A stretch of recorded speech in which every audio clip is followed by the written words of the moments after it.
Good evening students. आज की इस वीडियो में हम +1 अकाउंट्स चैप्टर 2 बेसिक टर्म्स उसका रिमेनिंग पोर्शन को समझेंगे। हम सीधा शुरू करते हैं। सबसे पहले एसेट से शुरू करते हैं। तो एसेट किसे कहते हैं? किसी भी चीज़ को एसेट कहने के लिए उसके 3 फीचर होने बहुत ज़रूरी हैं।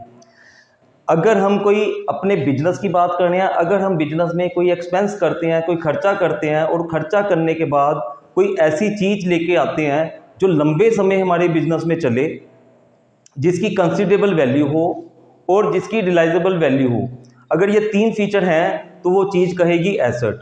3 फीचर कौन से हैं? पहला कंसिडरेबल वैल्यू, दूसरा लाइफ जो है इसकी, किसी भी चीज़ जो हमने खरीदी है, जो हमने परचेज करी है बिजनेस के लिए, उसकी लाइफ जो है मोर देन 1 ईयर होनी चाहिए, more than 1 accounting year.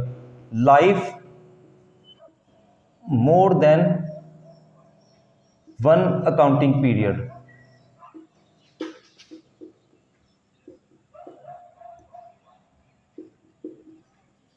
More than 1 accounting period. Third, उसकी कोई रिलाइजेबल वैल्यू होनी चाहिए।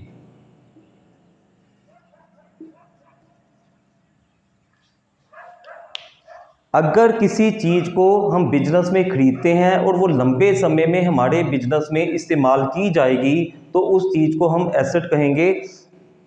उसके 3 फीचर हैं।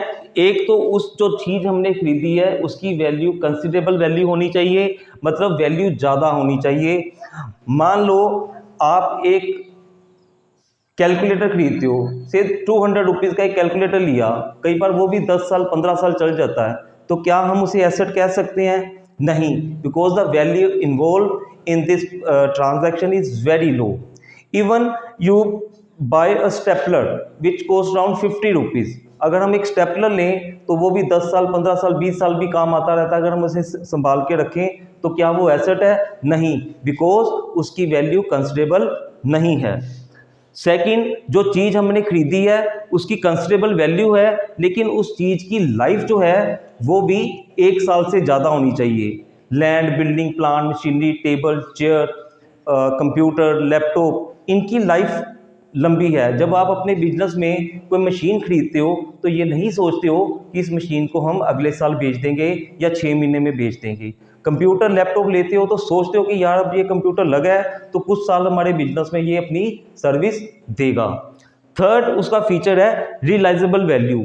जब जो भी आपने चीज़ खरीदी है, जो आपकी एसेट है, इसकी कभी ना कभी कुछ ना कुछ रियलाइजेबल वैल्यू होगी। तो ये था सिंपल मीनिंग ऑफ एसेट। अब एसेट, टाइप्स ऑफ एसेट देखेंगे। एक होती है टेंजिबल एसेट। टेंजिबल क्या होता है? The assets which can be seen, felt और touch by human being are called tangible assets. Land, building, plant, machinery, table, chair, furniture, car, bus, truck, tonga, horses, cows, buffaloes, they all are tangible assets। अब कुछ बच्चे कहते हैं कि sir काऊ कैसे asset है? काऊ भी एसेट है, horses भी एसेट है। अगर कोई व्यक्ति डेयरी फार्मिंग कर रहा है तो काऊ उसके लिए एसेट है। और ये जो जीवित प्राणी हैं जैसे काऊ, बुफेलो, horses, इनको लाइफ स्टॉक भी कहा जाता है। उसके बाद है intangible asset. Intangible assets are those asset which can not be seen, felt और टच बाय ह्यूमन बीइंग। ऐसी कौन सी एसेट है जो हम नहीं देख सकते? इसकी सबसे अच्छी एग्जांपल है गुडविल। आपने देखा होगा,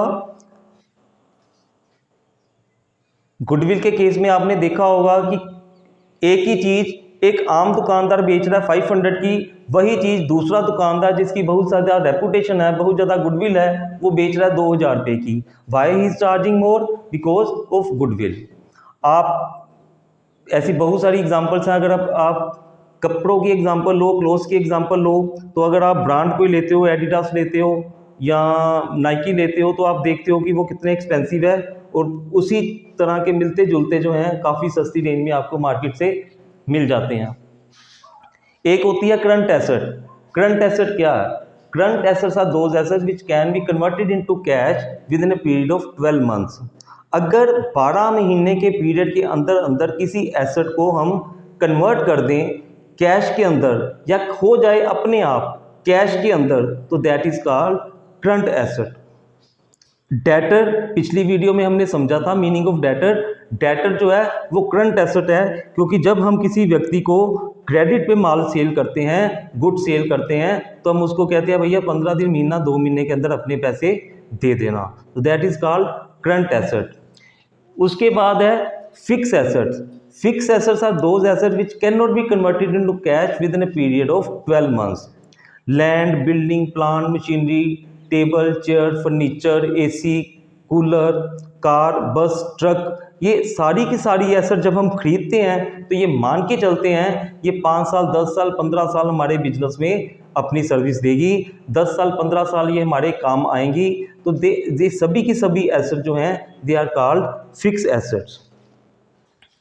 उसके बाद एक कैटेगरी होती है मूवेबल एसेट्स और इमूवेबल एसेट्स।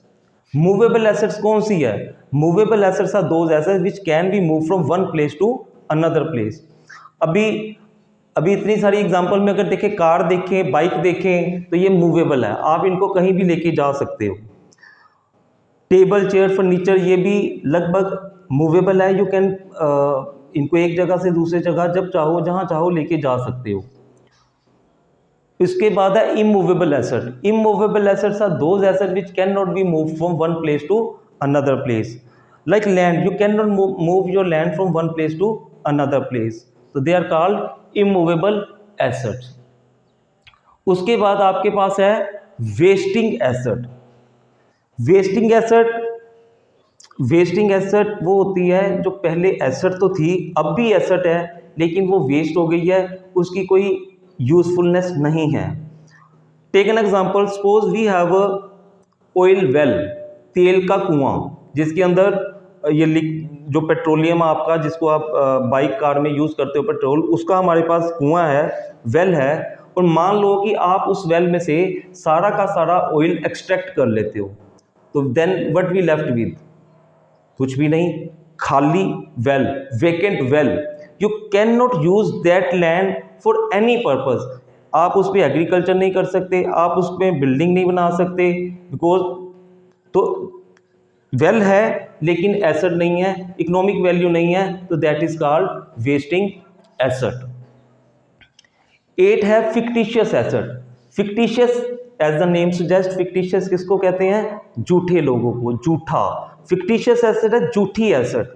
झूठी एसेट का मतलब है, फिक्टिशियस एसेट का मतलब है ये बैलेंस शीट में एज एन एसेट तो दिख रही है लेकिन इसकी वैल्यू कोई नहीं है, ये खत्म हो चुकी है। तो ये इसकी कॉमन एग्जांपल है deferred revenue expenditure. Deferred revenue expenditure क्या होता है हम आगे भी समझेंगे। डेफर्ड रेवेन्यू एक्सपेंडिचर होता है, मान लीजिए आप कोई बिजनेस रन कर रहे हो और आपने अपने बिजनेस के लिए एक ग्लो साइन बोर्ड बनवाया।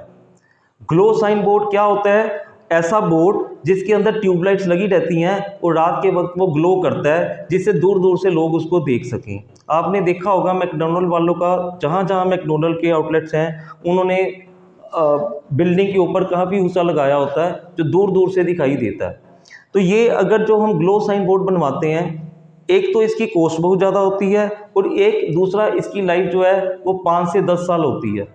तो मान लो आपने ग्लो साइन बोर्ड बनवाया, उसकी कॉस्ट 50,000 है और वो 50,000 का ग्लो साइन बोर्ड जिसने बनाया वो कहता it will work for 5 years, तो वो आपकी एसेट भी है कि आपने 50,000 खर्च किया हुआ है, लेकिन आप उसको बेचने जाओगे तो वो बिकेगा नहीं, क्योंकि हमारे नाम का बोर्ड कोई दूसरा बिजनेस वाला नहीं यूज़ करेगा, तो वो 5 साल हमारे काम आता रहेगा।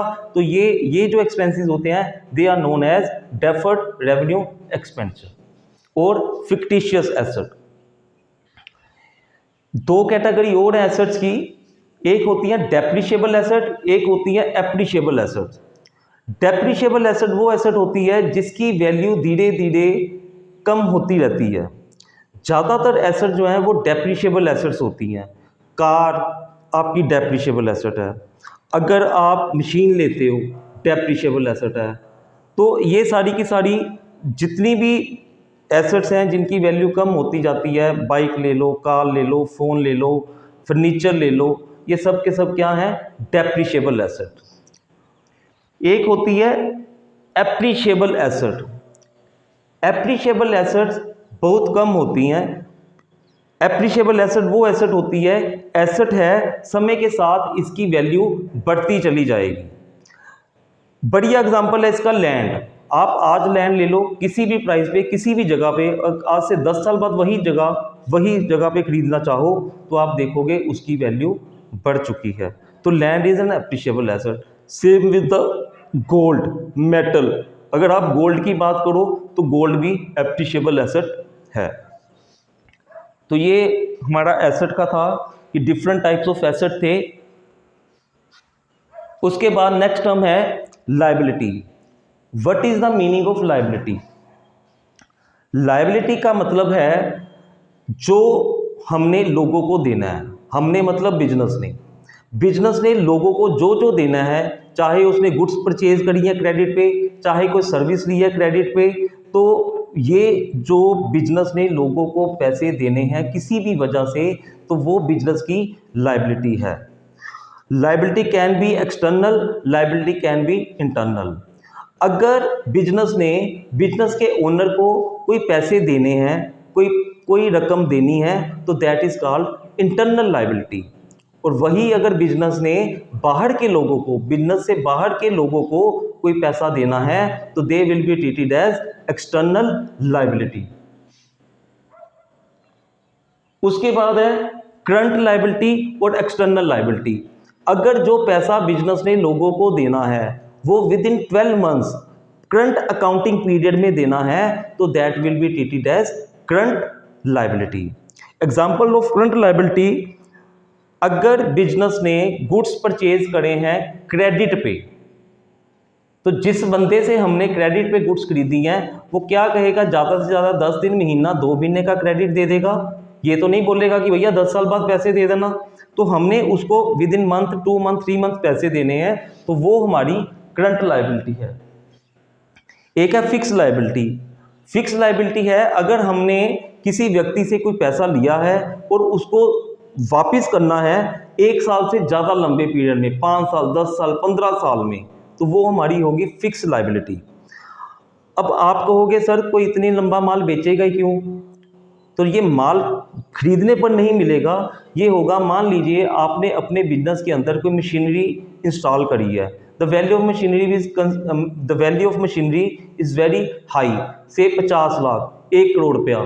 तो आप उस मशीन को लगाने के लिए बैंक से लोन लेते हो, और जो बैंक से लोन लिया है उसकी आप रीपेमेंट जो है वो 10 सालों में, 15 सालों में, 20 सालों में EMI के थ्रू कर रहे हो, तो that is called fixed liability. तो ये चीज़ दिमाग में रखनी है, फिक्स्ड लायबिलिटी और करंट लायबिलिटी। उसके बाद हम चलेंगे डिस्काउंट पे। डिस्काउंट 2 तरह का होता है,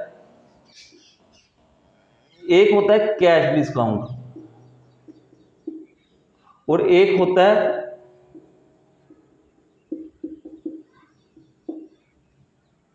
ट्रेड डिस्काउंट।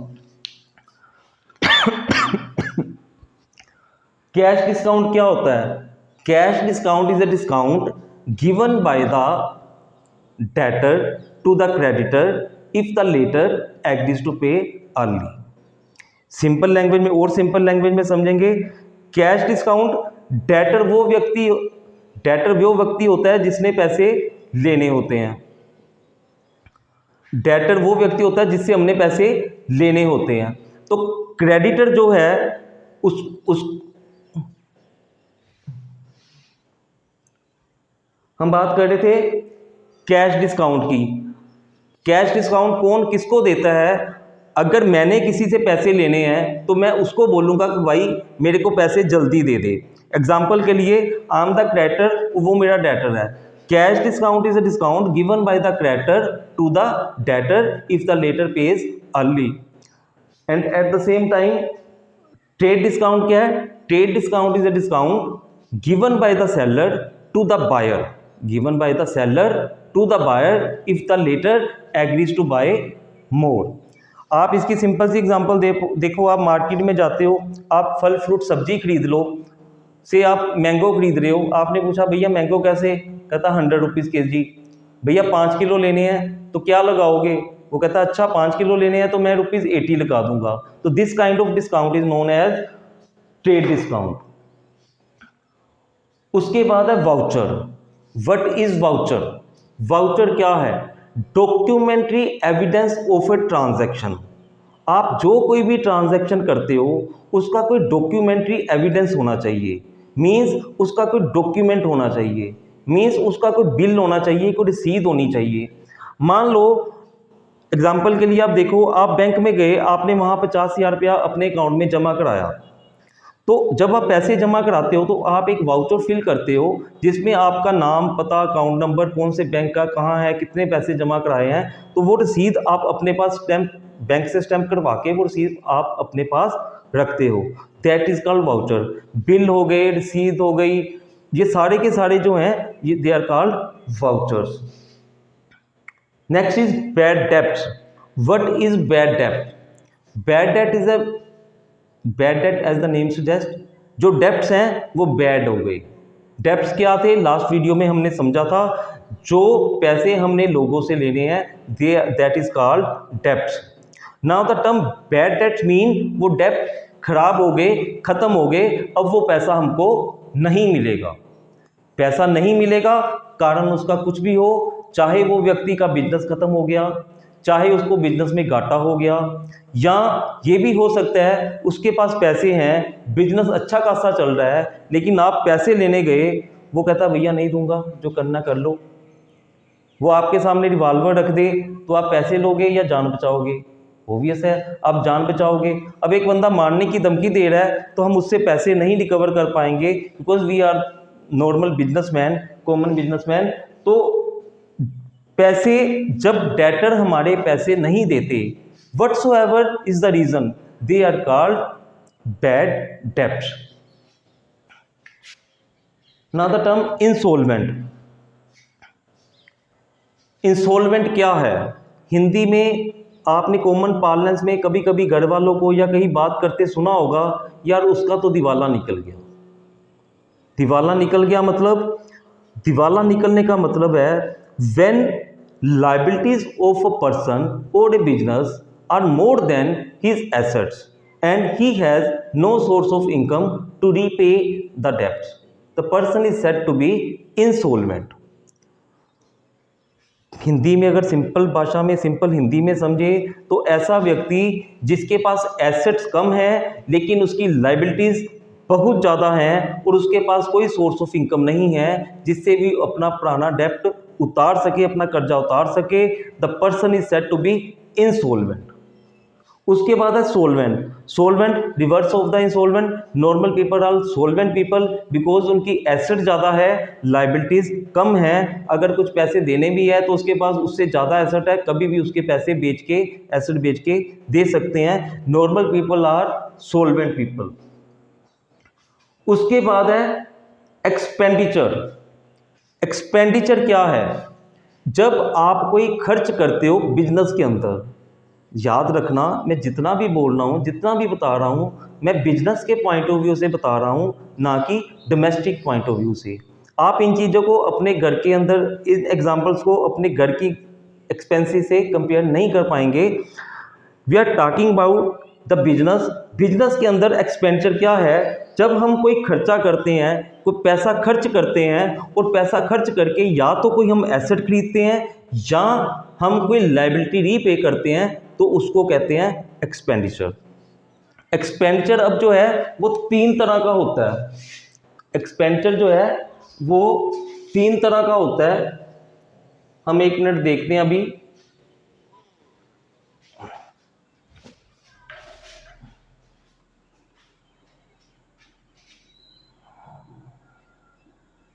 पहला होता है कैपिटल एक्सपेंडिचर, दूसरा होता है रेवेन्यू एक्सपेंडिचर,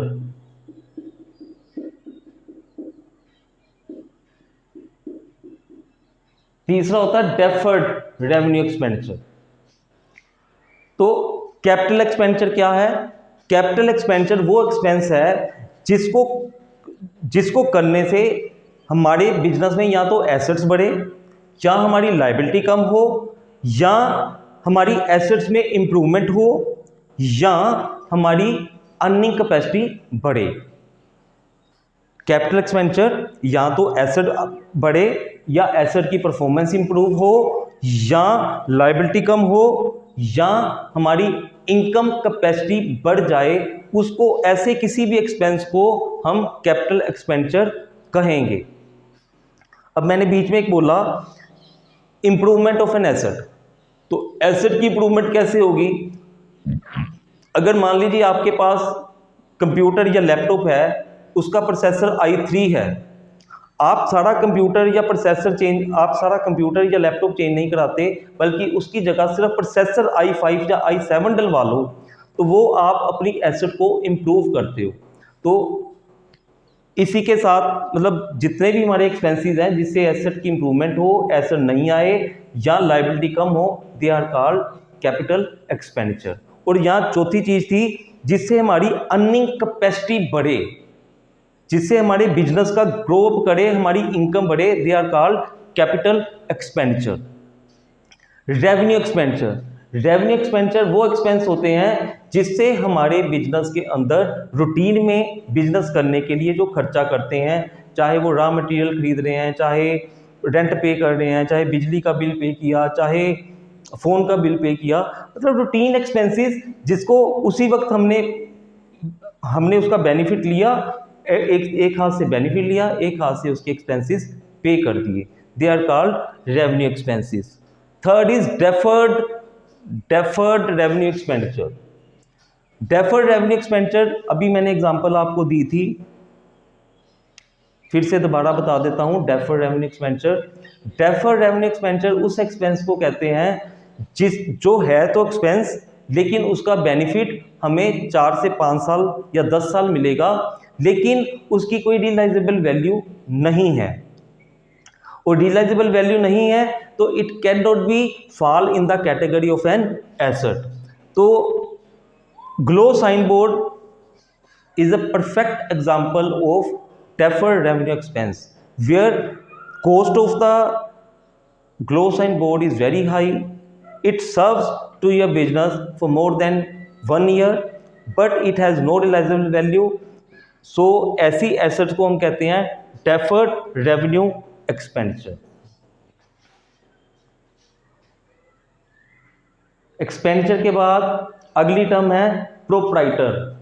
प्रोप्राइटर कौन होता है? Proprietor is a person who invest the money into the business, who starts the business, who collect each and every material, money material to start his business, he is known as proprietor. और in simple terms owner is also known as proprietor of the business.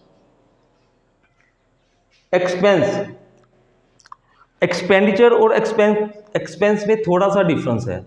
Expenditure था जिससे आपकी earning capacity बढ़े, आप asset खरीदो या liability पे करो।